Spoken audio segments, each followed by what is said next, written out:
Assalamualaikum warahmatullahi wabarakatuh. Alhamdulillah wassalatu wassalamu ala Rasulillah sallallahu alaihi wasallam. Sahabat yang dimuliakan Allah, segala puji hanya milik Allah. Salawat dan salam kita haturkan kepada Nabi kita yang mulia, Nabi Muhammad sallallahu alaihi wasallam. Sahabatku yang dimuliakan Allah, ketika seseorang menikah maka di sana dia mengawali hidup yang baru. Di sana ada sebuah perjanjian, bukan hanya perjanjian dia terhadap manusia, tapi perjanjian di hadapan Allah Subhanahu wa taala. Masing-masing suami maupun istri dia akan minta pertanggungjawaban di hadapan Allah Subhanahu wa taala. Karena pernikahan ayyakuna qa'iman ala asasil ibadah. Semua bernilai ibadah. Mungkin kita merencanakan sebelum menikah, pernikahan itu adalah bahagia. Tapi bukanlah pernikahan Cinderella. Dia akan menghadapi badai, dia akan menghadapi masalah, dia akan menghadapi ujian, dan itulah kehidupan. Maka ikhwatil imahakumullah, saudaraku yang dimuliakan Allah Subhanahu wa taala, bagaimana untukmu aku bertahan dalam sulit, dalam badai, dalam derita, dalam kesusahan, kita tuh bertahan. Karena yang paling sulit itu bukan memilih. Yang paling sulit itu adalah bertahan dengan pilihan kita. Cinta yang kuat itu, maka yang pertama yang harus kita lakukan adalah cinta yang kuat dan yang besar, cinta yang luar biasa menggebu, bahkan mungkin tidak ada cinta kecuali dengan dia, itu tidak akan pernah sanggup bertahan tanpa sebuah keimanan. Karena imanlah seseorang itu bisa sabar, karena imanlah seseorang itu bisa bertahan, karena imanlah seseorang itu bisa kuat dalam cobaan dan ujian. Bagaimana Nabi Ibrahim alaihi salam diuji rumah tangganya ketika dengan Sarah, bagaimana diuji ketika rumah tangganya dengan Hajar, bagaimana diuji ketika dengan anak namanya Ismail. Mereka diuji dengan luar biasa ujian, tapi rumah tangga mereka bertahan. Bahkan mereka dipisahkan selama bertahun-tahun tak bertemu dengan Hajar dan Ismail, tapi tidak membuat goyah rumah tangga karena mereka dibalut dengan keimanan.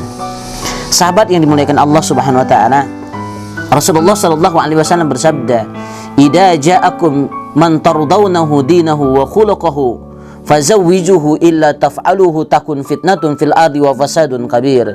Jika datang kepada kalian seorang laki-laki yang kalian ridhoi agama dan akhlaknya, maka menikahlah dengan dia. Jika tidak, maka akan terjadi fitnah di muka bumi dan kerusakan yang sangat besar.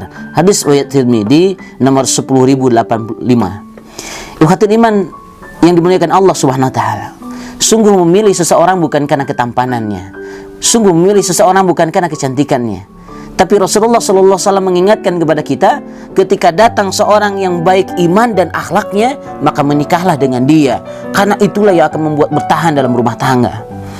Maka Al-Quran menyebutkan dalam surah Al-Hujurat ayat 13, "Inna akramakum indallahi atqakum." Sesungguhnya yang paling mulia di antara kalian adalah orang yang paling takwa. Jangan kita menikah karena kecantikannya, jangan menikah karena kekayaannya, jangan menikah karena jabatannya, tapi nikahilah ia karena imannya. Bukan cinta yang memilihmu, tapi agama yang memilihmu. Bukan cinta yang memilihmu, tapi imanlah yang memilihmu. Maka ikhwatil iman hakumullah, saudara yang dimuliakan Allah Subhanahu wa taala, Nabi berpesan kepada kita, tunkihul al-mar'atu li arba. Nikahilah perempuan itu 4 hal. Limaliha, karena hartanya, wali hasabiha, karena keturunannya, wali jamaliha, karena kecantikannya, wali diniha, karena agamanya. Dan Rasulullah mempertegas dalam kalimat ini, fadfar bidzati din taribat yadak. Maka pilihlah olehmu agamanya, maka engkau akan bahagia.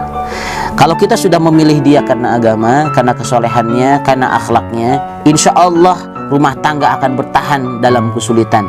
Insya Allah rumah tangga akan bertahan dalam derita, dalam masalah, dalam ujian. Bukan cinta yang memilihmu, tapi iman dan takwa yang menjadikan aku cinta kepadamu. Mitsaqan ghalidha. Pernikahan itu adalah ikatan yang sangat kuat di hadapan Allah Subhanahu wa taala. Sahabat yang dimuliakan Allah Subhanahu wa taala, yang harus kita lakukan adalah bagaimana sekarang ketika kita menghadapi masalah, maka kita harus kembalikan semuanya kepada Allah. Kita harus kembalikan semuanya kepada jalan-jalan Allah Subhanahu wa taala. Jangan sampai kita menyerah ketika kita berumah tangga. Yang pertama kuncinya adalah melihat kebaikannya. Suami melihat kebaikan istri, istri melihat kebaikan suami.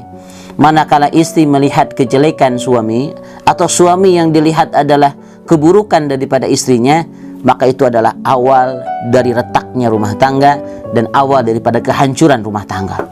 Istri yang terbayang bagaimana sikap suami, suami yang terbayang bagaimana keburukan istri, terus aja seperti itu, sehingga tiap hari cekcok, tiap hari berantem hanya karena kekurangannya, maka ini akan menjadi awal bencana bagi rumah tangga. Yang kedua yang harus kita lakukan, kenanglah saat indah bersama. Karena pada saat awal-awal menikah, saat-saat kita memilih dia, kenapa alasan kita mau menikah dengan dia, itu akan menjadi sesuatu yang menguatkan diri kita. Bahkan kalau perlu kita catat semua kebaikannya dalam buku. Apa yang sudah dilakukan kebaikan oleh suami, catat. Dia pernah memberikan kado, dia pernah menolong, dia pernah memberikan hadiah, dia mencari nafkah, dia mengurus anak. Semua sekecil apapun kebaikan suami, catat dalam buku. Sebaliknya, sekecil apapun kebaikan istri, catat. Sehingga ketika kita ada masalah, kita buka buku itu dan kita lihat banyak kebaikan yang terjadi pada rumah tangga ini daripada keburukannya. Yang ketiga, ikhwatul iman haqqullah, saudaraku yang dimuliakan Allah, takut karena Allah. Karena rumah tangga ini tentunya dipertanggungjawabkan di hadapan Allah Subhanahu wa taala. Apalagi alasan untuk bercerai, alasan untuk berpisah bukan alasan yang syar'i.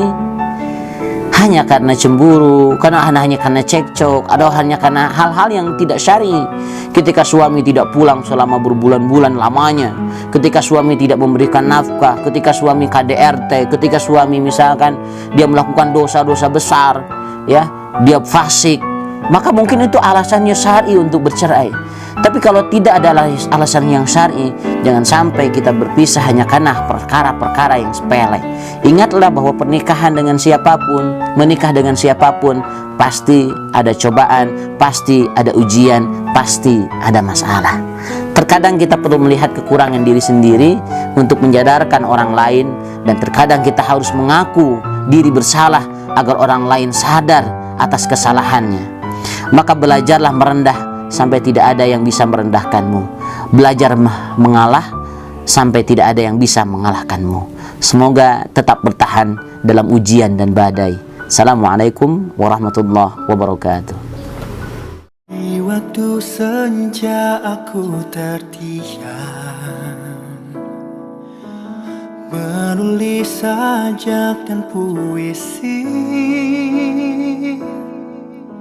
Temaram datang menyapaku, menemani sebuah keinginan hati tulus dan murni.